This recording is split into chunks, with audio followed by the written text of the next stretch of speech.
How are you doing? Good, how are you? Can you hear me okay? Yes, I can hear you perfectly well. Okay, Can you hear awesome. me well? What was that? Can you hear me? I can, yes. I think it just cut for like half a second, but we should be good. Okay, okay. So tell me, how are you doing today? How's the day so far? We are almost midday. Midday. Yeah, it's going well. I had a really funny morning because I thought that I had there's this not a conference, but like it's New York Music Month, which I didn't realize was a thing until I was like making a calendar for a newsletter that I work on. Okay. And there was like a free event, or I thought there was a free event today. Turns out it's tomorrow. So I'm Oh, there in the is a neighborhood that it's in, and I will be back here tomorrow. okay. There Yeah. is a free event in Manhattan. If you want, I can send you the details. Uh, so Oh, uh, what event? okay, I think there is some jam or something going on the Union Square loft. Oh, really? Yeah, yeah. I'll send you the details. Don't worry. Oh, please, thank you. Yeah, the thing I was going to today was supposed to be like it was for musicians, but it was also for anyone who works with musicians. Like it was supposed to be like oh, do you bounce from freelance gig to gig? Like, are you trying to build your own thing? Like, here's a panel of people who have done it. So it's more of like the businessy side of things, which is kind of where I'm focused right now, Yes. which is hilarious because I got the date wrong, but at least I was a day early Yeah, instead of a day late.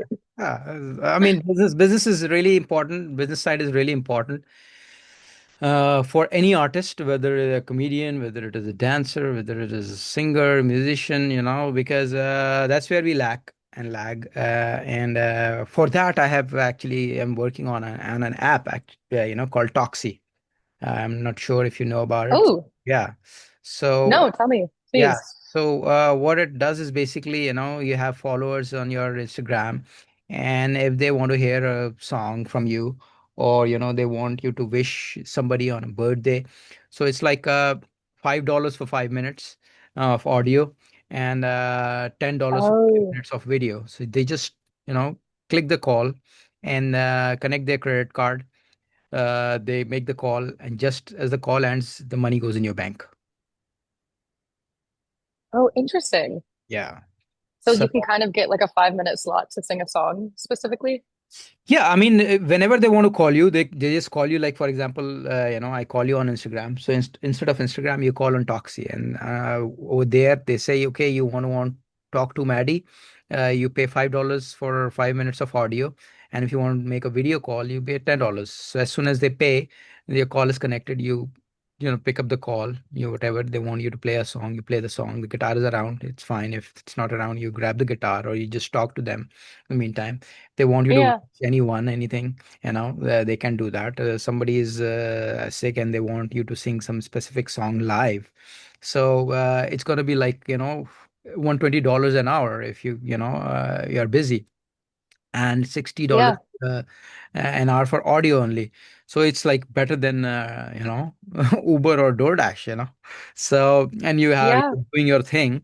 And if you are even making few calls a day, it's still better, so yeah, yeah, it can give you a livable living wage, because the thing is that right now the problem is that all these social media platforms, they give you the money they give you, whether it is even on Spotify or Apple Music, the rate they give you, you yeah, should, I would rather collect bottles outside, the kind of money they pay for streaming, so yeah, yeah, and this creators economy has a gap, the YouTubes and all these TikToks, they are switching in their algorithms all the time. The creators are in panic.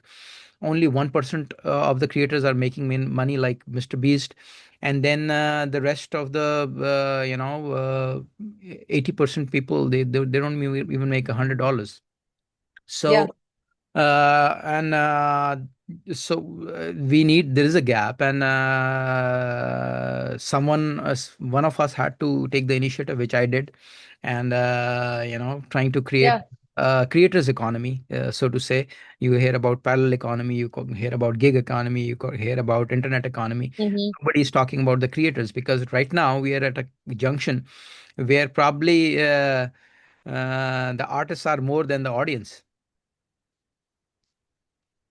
Yeah, honestly. And I like that you're trying to come up with like creative solutions because I think a lot of us are craving that and looking for it.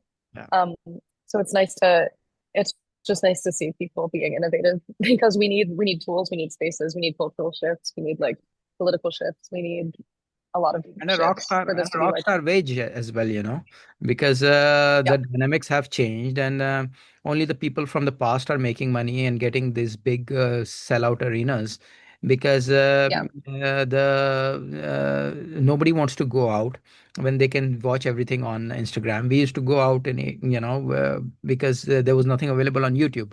When you can watch your yeah. favorite artist on YouTube, why would you go out? So I have a solution. What's your feeling about like merch? Like I feel like everyone's constantly yelling at me to have merch and I should have merch. I need to get better at that. I really only have like I like draw sometimes, so I have like these drawings that I'll pair with lyrics and then I just sell those as like lyric sheets or kind of like, Yeah, that's a good prints. idea. But as far as merch is concerned, again, merch is also a dated approach, because uh, I saw this amazing artist in Manhattan, and I was like absolutely shocked that what an amazing artist she was. And I said, why are you not next to Patti Smith or Shania Twain, or Cyndi Lauper? If not Cyndi Yeah. Lauper, maybe Shania Twain, or Meredith Brooks, or Melissa Etheridge. And her sound is impeccable, and her production is impeccable, her ideas are impeccable, her playing is impeccable, her musicality is impeccable. She's like a rock and roll female Michael Jackson. And I said, you why don't you have a huge agent in Hollywood? I don't know what's going on, because the entire business model has crumbled in a way that the way the labels used to work. So Yeah.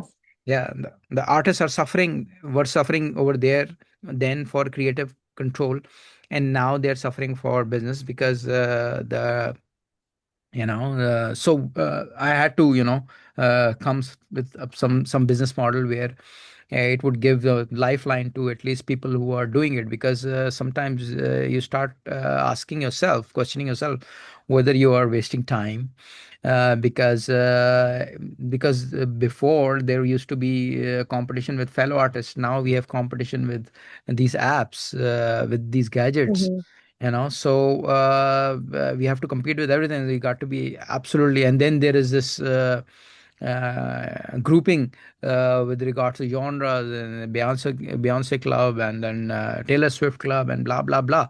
So but again, enough of venting and ranting. Uh, Tell me about your musical journey, and tell me about your hairstyle, because the last time I saw you, it was different. So, and the first time I met you, it was like this. Yeah. So, the registration of the look is really important, and you look like Nelly Furtado in that one. So, last time I saw you. So, tell me the musical journey from the beginning. That's so funny.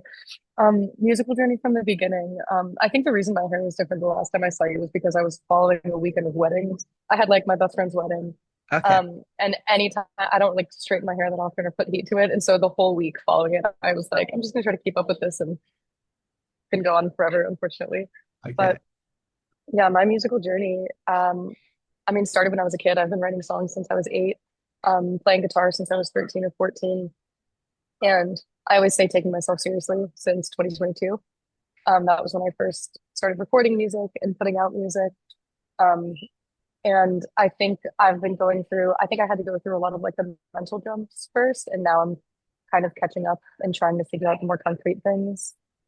But what I'm learning is there aren't that many concrete things, or at least there are a lot of artists trying different things. And so I'm just kind of trying to follow the paths of people who I see who consider themselves to be comfortable and successful in the field without kind of sacrificing their art. I mean, you were talking about artists, I don't know, artists staying indie versus artists signing to a label. And right now I'm kind of thinking like, while I'm here and in the city and putting myself out there, what are my actual goals? Am I trying to get signed or am I trying to be indie forever?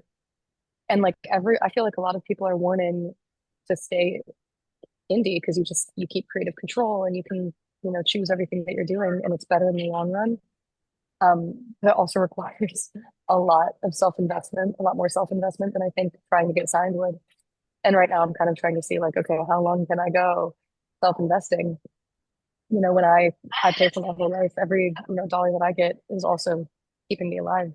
So how do I, choose what dollars to put towards me as a person and me as an artist? That's kind of the battle that I'm facing these days as an artist. But I've really been writing just to kind of get myself out of like either like big emotions and I just wanted to kind of like compartmentalize them and move forward with my life. That was normally a time where I would write a song about it. Or yeah, just you have an idea. I mean, nowadays it's more like I have an idea and I need to get it out, or I just want something to play. Like now I think the skill has grown so much that I'm like, ooh, maybe I should try co-writing, or maybe I should try writing a musical, or where else can I take this skill beyond what it's done for me in my life? Yeah. So I think, like I said, the label thing and then signing thing. Mhm. And Yeah, I've I don't know if you have any opinions on it. Yeah, I mean, because I've been self-investing as well.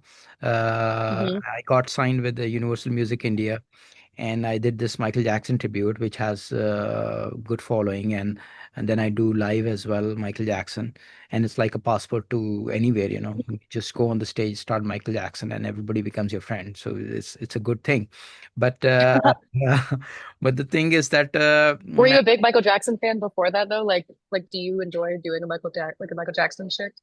Actually, I started listening to Michael Jackson. I started listening music with Michael Jackson, actually. And I'm from Okay. Pakistan. Yeah. So when I Mhm. heard Billie Jean, I was like, it was a magic.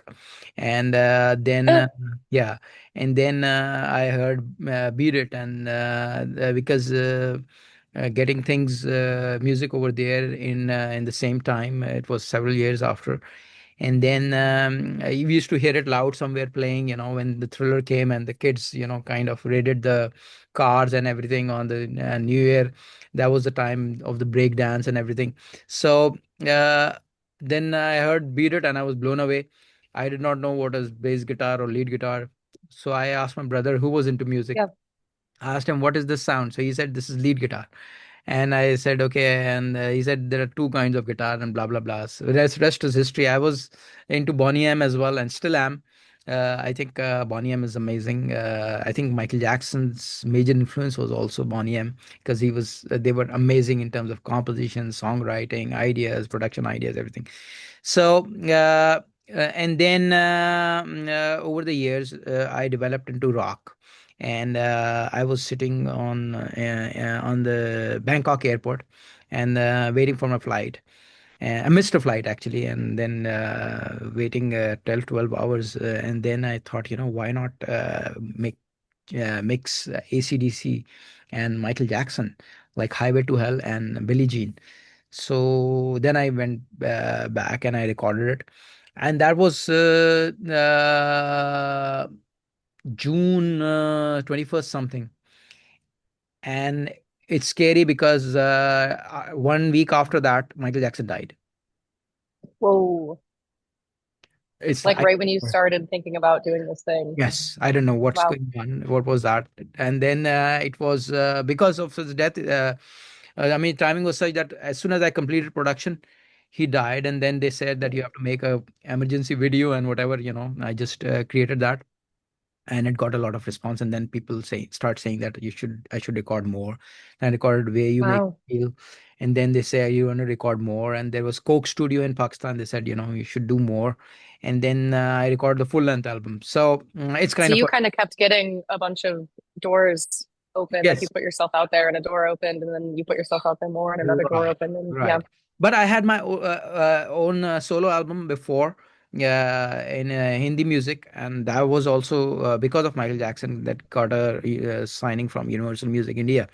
So, but I've been investing in myself, and since fortunately my I was into advertising before, so that was kind of related, jingles and commercials and things like that. I was doing music videos, so that was I studied from New York Film Academy as well for music videos and film and things like that. So but the idea is that I did make some money Hmm. on Spotify, and I kind of recovered whatever I have invested over the years. But again, that's not the target, and Yeah. because it takes a lot of time Yeah. as well. And then, like you said, that you are in a limbo because if you are suffering as an artist, then you don't feel compelled to write because you feel it's not working out for me. Why should I do it for others? Yeah. Or I'll start writing something and then it's like, Jesus Christ, all of my songs are dealing with the same problems, or Yeah. all of my songs are coming from this really negative place. And it's like, Wow. I don't want to write about that forever. Like, Thank you. I want Yeah. to get out of that and write about the other side because, And but the problem is, Maddie, that those are the most beautiful songs. that's true. That's true. I've been striking a lot of inspiration the past few years. So I The guess, song, yeah, because when I was young, I was used to write about ballads and romance and stuff like that. And now I look back, those are the best compositions. And now I'm into groovy, fast rock and roll, happy-go-lucky kind of sound. And but when I see them creatively, the chord changes and 50 million chords in one song, and still sounding great. Those that was the time mhm. because I was in uncertainty, insecurity. So, but at the same time, the artist, like for example, I recently went to Austin, and Oh, I love Austin. I oh, saw it for the first time last spring. My friend was in law school there and I got to spend the weekend. it's like a promised land for musicians. It really is. Yeah, so I went there and I started doing these open mics, and people fell in love with me, especially again because of Michael Jackson. And they offered me a residency of a sort and a grant that, why don't you move here? And Wow. yeah, and they gave me membership of free medical and insurance and everything. And they said, we're going to give you free housing as well. So what are you talking about? And Wow. yeah, and they sent me. Where did you where did you find that? Yeah, and I'm gonna forward you the email, and you can probably register as well. Yeah. And then they said they keep on sending me these lotteries in which I get cheap apartments like $500 for a studio apartment, which includes everything, all I didn't even utilities. know Yeah. this is what the music path has been for me, by the way. It's just like talking to people like you and being like, that exists. Like, and Yes. it's just there's so much unknowing. Like Yes. it's I don't know. Yeah, so I was also, and they're still contacting me. I said, I have so many friends over there who need this apartment. Can I Real. give it to them? Yeah. He said, no, it's for you. So, That's so sweet. yeah. So what I'm saying is that that's the kind of environment where artists thrive, and live music, because that's why Austin is called the live music of the world, live music capital Hmm. of the world. So, though that's the kind of peace of mind that you require. And since you've been to Austin, you know how you are treated as a rock star every time anybody sees you with a guitar hanging at your back. The kind of Hmm. reception and appreciation is next level. I've played all over the world, but nothing like Austin. And yeah, Wow. yeah, and then it's the tech capitals of sorts as well. So since I'm into technology, I hope that as soon as Toxie is launched, I'll probably go there for promotion. And but I Yeah. have met so many friends, and especially in this podcast as well. Most of these artists are from Austin, and but the problem in New York is that everybody is the musicians and singers, everybody is busy, nobody's making money, and and I don't know Yep. what's happening. So but I like to feature as many musicians as possible, and I have on this podcast. So you're originally from Nashville, as I remember. No, I'm originally from Ohio, but I love Ohio, yeah, yeah, Nashville. yeah, And yeah. I frequently say about Nashville, if I die young, bury me in Nashville. Mhm. Before I moved to New York, considering I was between New York and Nashville, So basically. how, tell me, let's utilize this podcast and share your experience about Nashville. Yeah. Okay, so when I went to Nashville for the first time, it was well, technically I took a trip right when I graduated college. That was kind of like my like post-graduation trip. I just went with like a handful of friends. I saw the listening room. Have you been to the listening room? I think so, yes. Like Yes. a songwriter round. Yes. It was Yes. my first time seeing a songwriter round. A friend of mine, like from my high school, had played it like years. before, and I had just had it in my mind as like a place I really wanted to go. Um, and I like cried listening to the artists there. And they all, I remember like the last song they all sang was them going back and forth writing songs about like leaving their family and friends behind to move to Nashville to become an artist. Okay. And then the next one would go and they would be like, "Ah, I wasn't gonna play this song tonight, but now that we're talking about it, I have a song about that too." And then like moved on to the third, and the third person was like, "Oh, you guys are getting me all up in my feels." And they all did the same, their version of a song of Mhm. like homesickness, but also this like intense calling, this intense push to kind of like go to Right. an artist city, like a city with Right. musicians where they could feel supported and like have opportunity. Right. Um, and I was just like crying listening to them talk because I basically got my degree. I graduated from Ohio State in 2019. And then in 2020, I had one of those pandemic experiences where the year was like a mirror and it just kind of made me ask myself, like, okay, like you got your degree, you got your job, like when are you gonna do music? When are So you what's gonna your put music first? what's your degree in? English literature. Oh, okay, great. Okay. So you are the Yeah. Shakespearean kind, And Yes, a bit. so Don't ask me anything about Shakespeare. okay. No, I studied Shakespeare because I studied from Cambridge. Oh, So yeah, so all these Macbeth and Midsummer Night's Dream and Othello and yeah. Hamlet and Merchant of Venice and so they are Oh, so like you really do. Yeah, I did um, my junior year, I was in like a class where we did oh my God, Sir John Falstaff and the Merry Wives of Windsor. We did like the original first folio edition mhm. of the play, and it was apparently like the first time it had happened. And like I just remember I got to play Anne Page, and my professor was like, "There are going to be professors from all over the world coming to see this because no one's ever done the first folio." And we were like, "Okay," and I like barely knew. Uh-huh. I don't know. Shakespeare was not my strength Yeah, I mean, in English. I was like 9 years, no, 7 years old, um, 8 years old, no, 9 years old when I did you remember the seven stages of life, Shakespeare's seven stages of life? That Mm-mm. there's a baby and then becomes a toddler and then a soldier and then a lover and then the justice and blah blah blah. So there are seven stages of life that a man goes through in, Uh-huh. in Shakespeare Uh-huh. in one of his plays. So Which I was play? sorry. I will have Do to you know check. which play? I will check it out. I will check and let you know. Okay. But this is very famous, seven stages of life that they say Shakespeare said Hmm. that world is a stage and there are seven stages of life.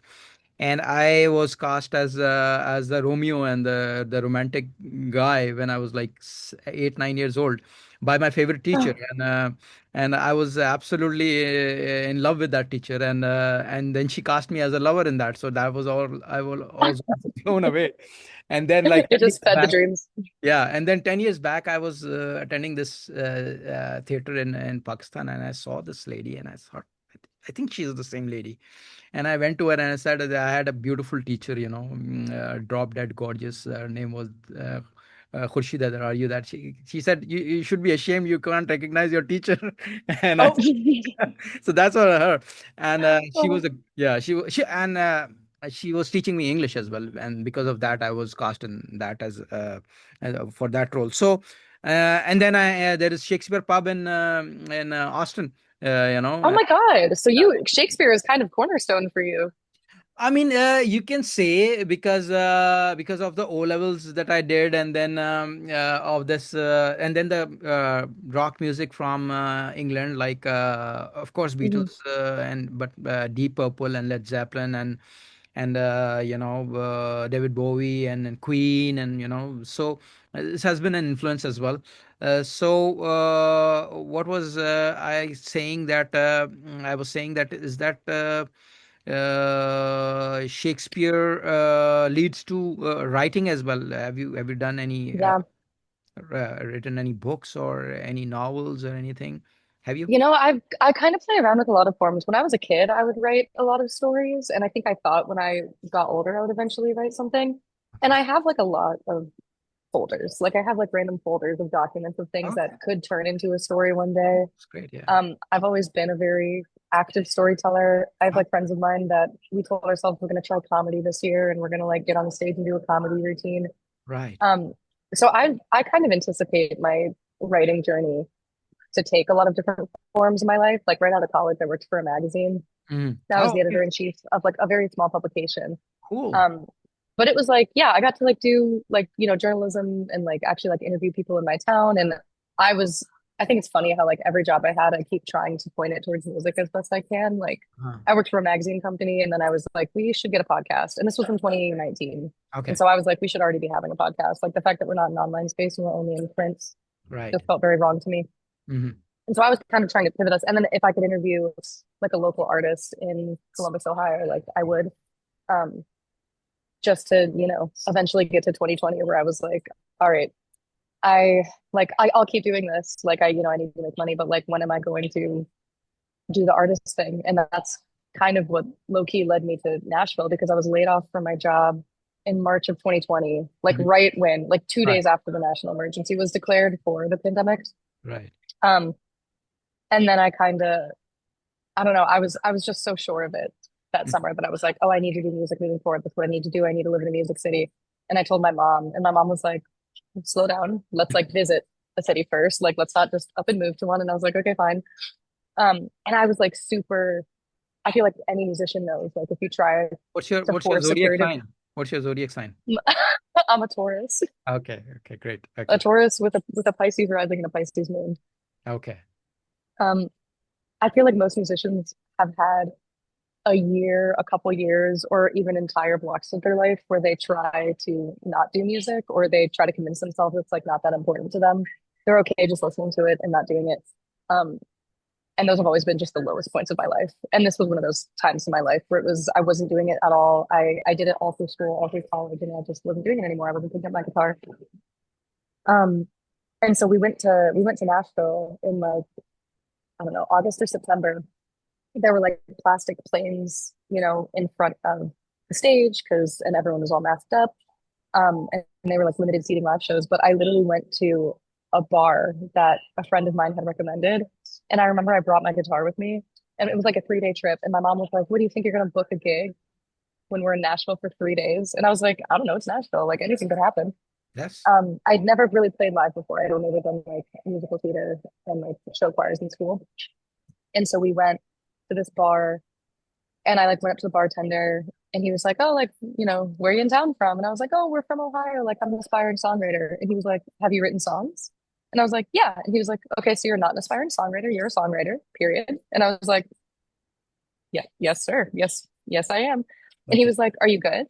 Uh-huh. And I was like, yeah, I'm good. And he was like, okay, cool. Because my girlfriend is actually booking a songwriter round tomorrow and someone just dropped out. Do you think you could fill an 8 p.m. slot? And I was like, what is happening right now? Yes. I'd never booked anything in my life, and I was just talking, and this is just how like cities like Nashville and Yes. New York and Austin function, is you just decide, okay, I'm a musician. You talk to someone about it, and then Yes. if they have an opportunity, like 9 times out of 10, they're gonna hook you up with it. Right. And this was my first time really experiencing that. And this was like music was always something that I have always, and I still kind of struggle with this mentally. I have like a paywall. I've always associated paywalls with musical entry because growing up I went to a school where people who did the arts did it like privately. Like they had like private lessons or they were involved in like a show a Mhm. couple towns away and their parents were available to drive them a couple of towns away to do it. And so for me there were a lot of barriers. And so to kind of like grow up, get my degree, like be an adult in the world and see that other creative adults were not only perfectly willing to help me out and like hook me up with opportunity, but like that was kind of the norm. Right. And that was kind of, I don't know, that's kind of how it all began, I guess. I did the show. My guitar was dead. It had a dead battery. I didn't realize that I needed the battery to plug it in because I'd never plugged it in before. It was an acoustic electric. I never played it on an actual stage. And I had it for like 10 years, a little under 10 years at that point. Um, yeah. And I remember I moved back to Columbus. I told my boyfriend at the time, I was like, we need to move to Nashville. And he was like, not about it. I was not in the point in my life where I was ready to kind of like cut ties. So it took me a couple years, but eventually like ended the relationship, decided I needed to put music front and center, and then moved to New York. And I was working this like remote copywriting job. Oh, Uh about to say this that whole as a Shakespearean. I got my first copywriting job, Yep. and yeah, and my life has changed dramatically because I used to write when I was working in a hotel in the front office department on executive floors. I used to keep on writing philosophical BS, and then I gave that BS to the McCann Erickson people, and they said this is interesting BS, and Yeah. you are hired. They said this is Yeah, interesting it was like, BS. yeah, it was like, I was just thinking out loud and just putting it on paper, Yeah. and yeah, and then This is interesting BS is the best way to describe a copywriting job. That is yes, exactly what it feels like. yes, because there was no reference point. There was, Yeah. it was just intellectual vomit, I would say. Then Mhm. yeah, and then I had it an ad agency in Dubai for several years. But writing became, and then wrote a poetry book as well. That is also available on Amazon. And Oh then my gosh. This yeah, is so exciting because you've done everything that I am like planning to do. So I just oh, want to, you I'm should. very curious about your path to all of these things. Because I have a lot of poetry that I'm sitting on, but I need to get it critiqued. There's some possibility for publishing for me, and I don't really know what it looks like. So I'm Mhm. curious No, how no, you no, went from you should keep on writing having things because that you've written to like, yeah, yeah. because it consolidates your creativity. Because now I am an app designer, I'm a product designer. It has nothing to do with Mhm. that. But the idea of converting what you're imagining or visualizing into execution is a skill in its own. So whether Yeah. you're nailing a song, whether you are, I've made the documentary on education as well, and I've written several books for myself and for other people as a ghostwriter as well, for politicians, Hmm. Democrats and Republicans. So because writing makes you a very dangerous person, in the sense that you become lethal because you speak with reason, because you have to defend it. If somebody's going to read it, and you write something that is self-selling and self-justifying, and whether you're a lawyer or whether you are just a regular human being, so the ability to mirror and to endorse and back up what Yeah. you Take on the voice of someone yes. else as well if you're not writing in your Whether voice. you're a Mhm. songwriter, whether you are a playwright, or whatever, whether a stand-up comedian, for me, my best outlet, at this point I feel it's stand-up comedy, because I'm able to project all those ideas. Filmmaking takes a lot of time and collaboration, and stand-up comedy is you just go and you just BS on the stage, and if it's good, people laugh, and it's silly, then people still laugh, and it's kind of a free This is therapy. also validating for me to want to, yes, I agree. Because even the way that I tell jokes or tell stories right now is very like Right. venti therapeutic and like turning a crazy day in your life into something that people can laugh at is therapeutic. Yes, that's right. And so being able to go on stage and do that just Yes. seems like it's the same thing as music. Like It, it's the same yeah. feeling that you get as the artist. And it's very gratifying as well, because with music, you have planned things, and Mhm. it's similar in the sense that you have to remember your chords and lyrics. But with comedy, it's very volatile and improvisational as well. You have to feel the energy of the crowd, and sometimes you feel that you did a good bit. And if I mean, I record every time I perform, so you think that you did good, but when you see it later on, it's not that good. And sometimes you think that you did not do good, but when you watch it later on, it's amazing, because you are Oh into my that, God. on the stage. You don't know what's going on, what you're saying, and what's Every day. yeah. Dude, I just played at Bowery Electric last Monday and Okay.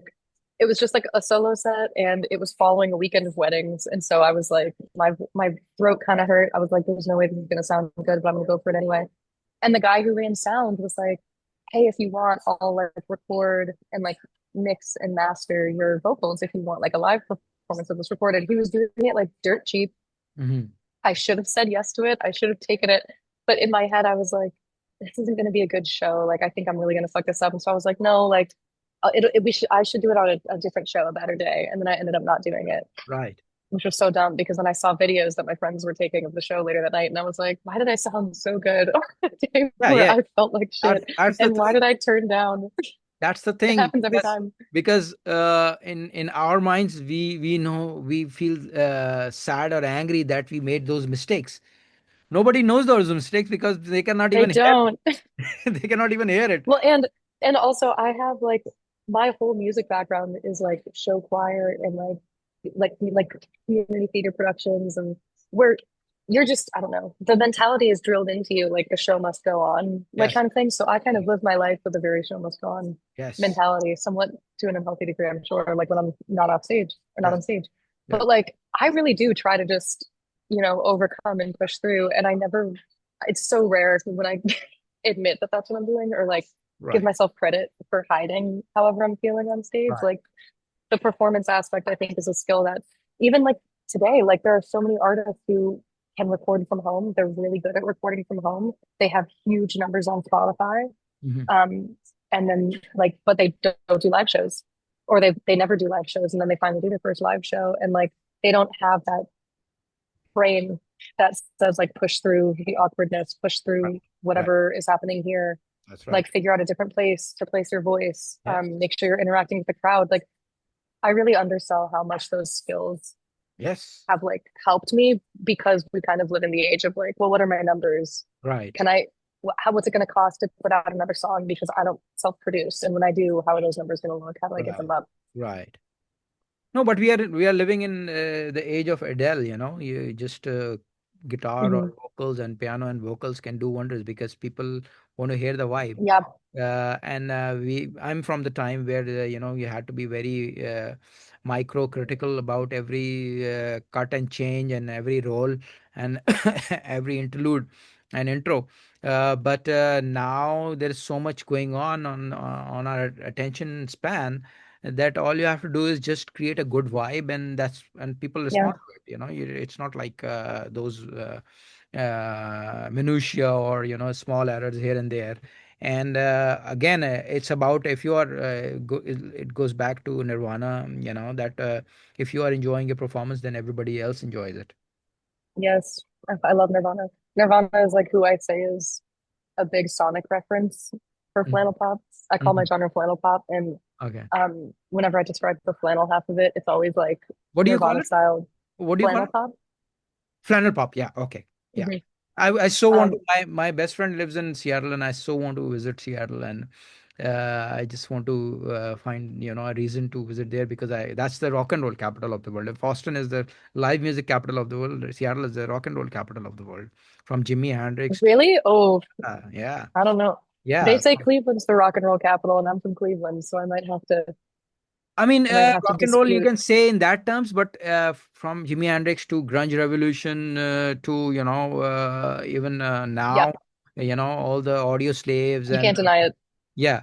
So Cleveland, yeah, the Rock and Roll Hall of Fame is there, but Hmm. and I've been to that as well. But thing is that who are the big artists from there? You know what's funny is I couldn't even in my head when I because like couldn't even when I think of because when I think of Cleveland rock and roll, I think of like just like Midwest, and it's not even there's not even like big artists, but like I knew a lot of like smaller Midwest like emo Right, kind of bands or like pop punk bands. right. Pop punk, Um, exactly. Yeah, yeah, even punk so rock. not You even know? Yeah, really. yeah, Hmm. yeah. And Yeah, nowadays I feel like Ohio has like very chill artists coming out of it. Like Camp is mhm. great. Like I feel like one of the bigger ones that you'll have, but even that's Columbus. That's not Cleveland. And even the Rock and Roll Hall of Fame is now, is that they have rap artists and they are hip hop. So I don't know. It's everyone. Yeah, so it's like It's becoming like a music in Hall of Fame. general. Yeah. So Hmm. yeah, I don't know. I lost. They lost credibility in front of me when I'm Uh, gonna come prepared next time with fighting words to defend. I need to do yeah. my city So honor. do you have a guitar? Are you going to play something for us? No, oh my God. I honestly wasn't sure what like the vibe was, like if it was just Okay, an okay. interview or performance type Okay. thing. No, we'll have Because another episode. the Yeah. okay, cool. Because Yeah. also the internet in my apartment is like crazy. And I was like, Oh, if I can't get like a better room, but I was right. gonna see if I could reserve something and I couldn't find anything for today. Okay. So tell me, give me a comparison of your. Have you been to LA? No, I still haven't. Okay. So give me a comparison of your experience in Nashville versus Austin versus New York. Where do you like it best? Okay. Well, Be honest. so You got to be honest. Austin, I don't Because know. because I'll be it's going to be honest. a guideline for Austin, I don't rest know of the if I can people, give a fair who want to assessment. pursue the dreams. Yeah. Absolutely. Yeah. Um, Austin, I don't know if I can give a fair estimate only because I literally only spent like 4 or 5 days there Oh, total. It was in the spring, which I heard is the best time to go weather-wise. I yes. think the other times of year are supposed to be hell. Okay. Um, but what I loved about Austin is, well, when you have more dancing there, like I saw a friend who was playing a live show, and like some of his friends were kind of like playing shows there, and they were all just like small indie artists. But like the line dancing was really cute, and everyone was very open to like pulling you on the dance floor, like just like good vibes. Hmm. Nashville, I think I got a lot more like intent listeners. Like when I go to Nashville, I'm able to find shows where people are very intently listening and intently paying attention. Yes, yes, Songwriter that's vibe rounds. actually. That's your vibe. I love a songwriter round. Yeah. And Yeah, yeah, it's I very, really like it. very female rock friendly as well, because of Taylor Swift. They have, Hmm. Hmm. which I never find anywhere else. And especially in listening room as well. Yeah, And yeah, so yeah. I have even a friend who runs a songwriter series there called the Pin Drop Songwriter Series, and okay. she's just a small artist, and she's awesome. Her name is Stevie Ray Stevens. But she's a songwriter, she's a vocalist, Hmm. and she kind of like runs like a little bit of the East Nashville scene down there, at least from what I've seen. She's who I contact anytime I go to Nashville now. Hmm. But anytime I play one of her rounds, like she is able to source like the coolest talent. I was warned against Nashville. I'm obviously not sure Really? if this is like Why? or how true this is. The only reason I was warned against it is because if you're trying to work in music, once you kind of get snagged in Nashville, you just like people have complained about like kind of turning into the machine. Like you churn out It's songs for the guys, not for the very girls. quickly.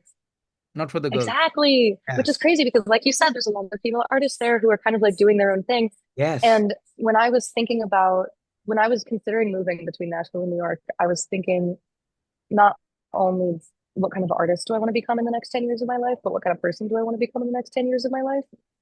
And I mean, if I'm being so real with you, I tried a New York bagel and it was over. I knew I needed to be around more of those. And I also have a theater background. And so I was like, if I move to New York, like there's a chance that Yes. meet Broadway. people who want to write a musical, or if I wanted to try comedy, I could try comedy. Like I tried to see it more as like which city would help me diversify my skill set as Right. a writer Right. and as a musician, and also what kind of music do I want to listen to. And I was really curious about the Long Island and the Brooklyn scenes out here because we talked about rock music, and Long Island and Brooklyn are also both really good Mhm. rock scenes, hard rock scenes, Mhm. some pop punk.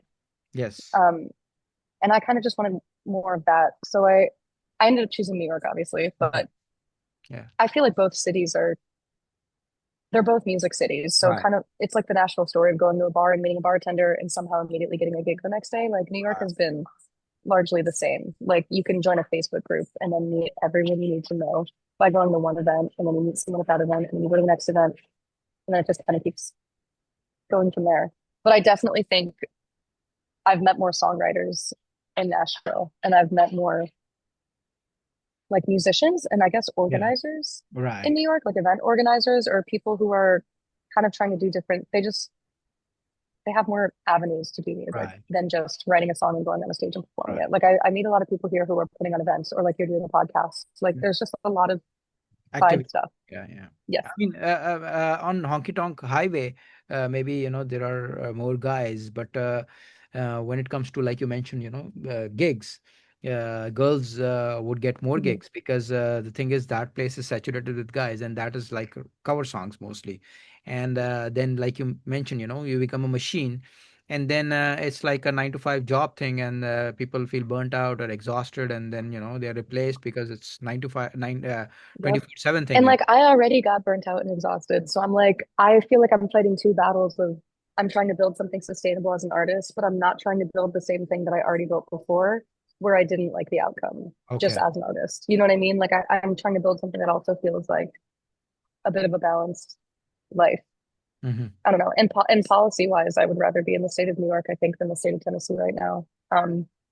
But if I was in Tennessee, I don't think I would be treating it any differently. I would probably still be, speaking up in this and taking the Because streets when I need to. because But yeah, your music can also be borderline categorized into country as well. Yeah, honestly, there's a version. I have a song out called Just My Type, and there's a version of it that we originally recorded where I write all of my songs on guitar, acoustic guitar. Yeah. Um, and I definitely have country influence. In Oh, Ohio, a lot of people listen to country music too. So grew up listening to I was really into the band Perry, and I really liked I was into Miranda Lambert for a while. I'm a huge Swiftie, obviously outside of country music and inside of country music. Um,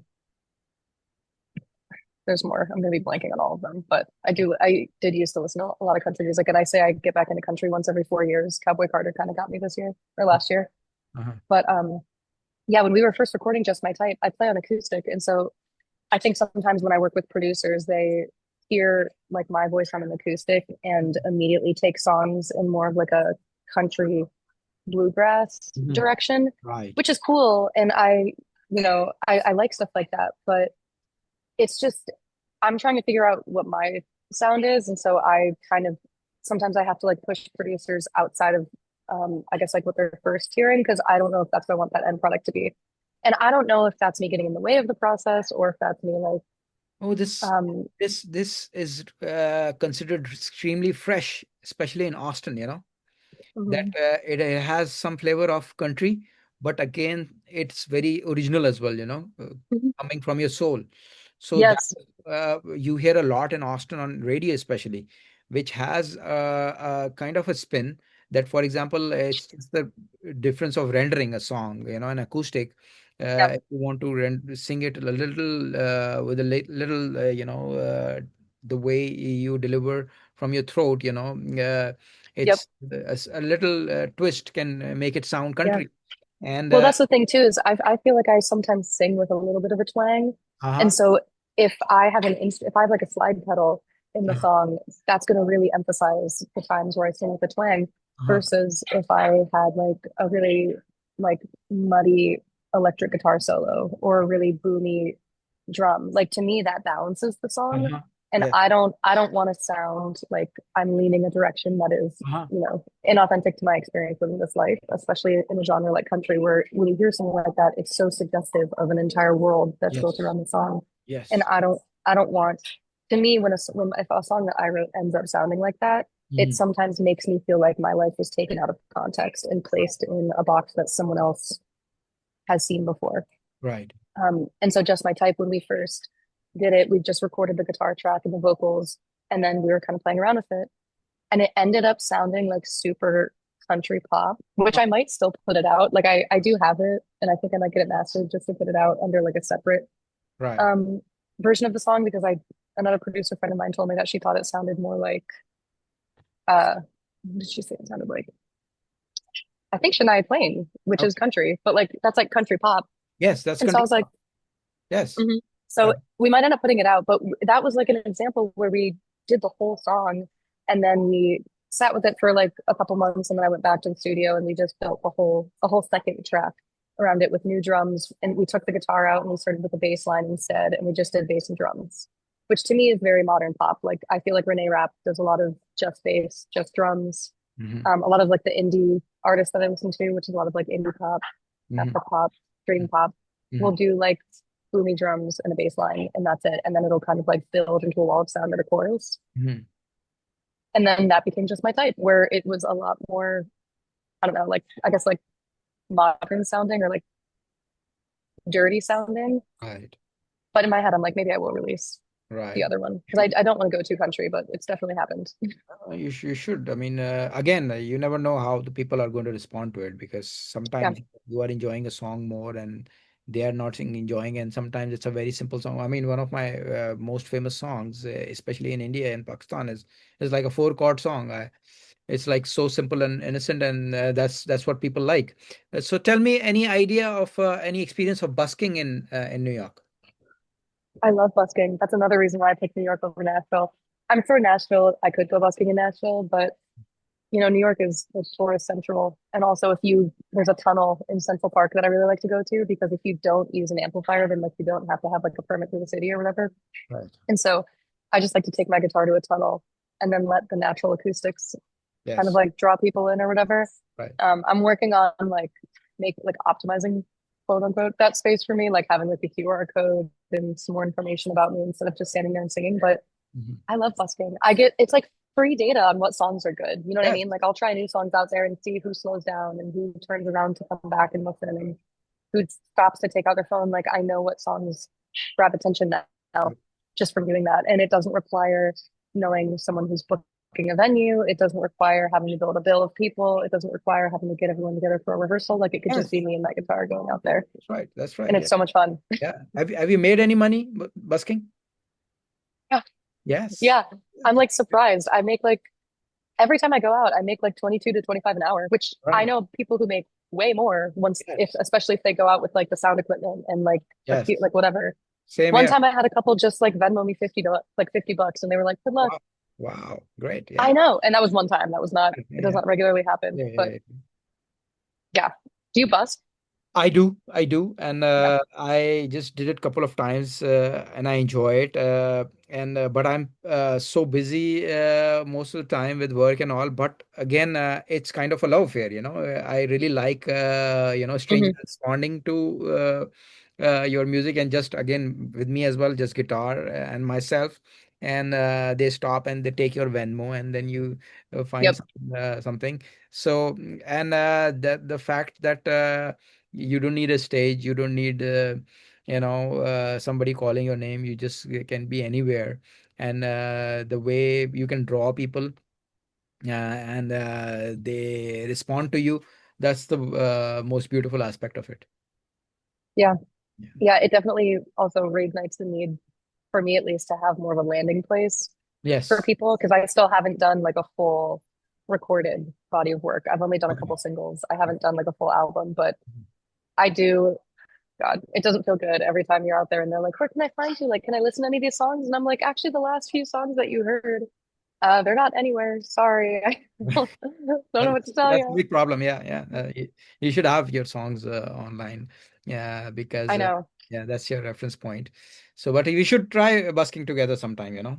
Yeah, Uh, I would love to. and we can take turns, you know, half an hour you, half Hmm. an hour me, and then, we get break, and then because it's all about momentum and people remembering where you perform, so they keep coming back. Yeah, Yeah. true. So, That's true. thank you so much. I think I took a lot more time than I anticipated, uh, but it was fun talking to you. And I'm going to send you the details of this Union Square Loft. And thank you Sweet. so much. And I wish all the best for your musical journey. And if I could be of any help, whether it is production, whether it is busking, whether it is anything at all, do let me know. And keep on keeping on. And all the best. Cool. You too, dude. Thank you so much. This was really fun. Yeah, let me know if you need more artists to interview. I got lots of friends who I know would All be all right. about this kind of thing. Sure, sure. Cool. All All right. right. Well, I hope you have a good rest of your Monday. All right. See you. Thank you. Bye. Bye. Bye.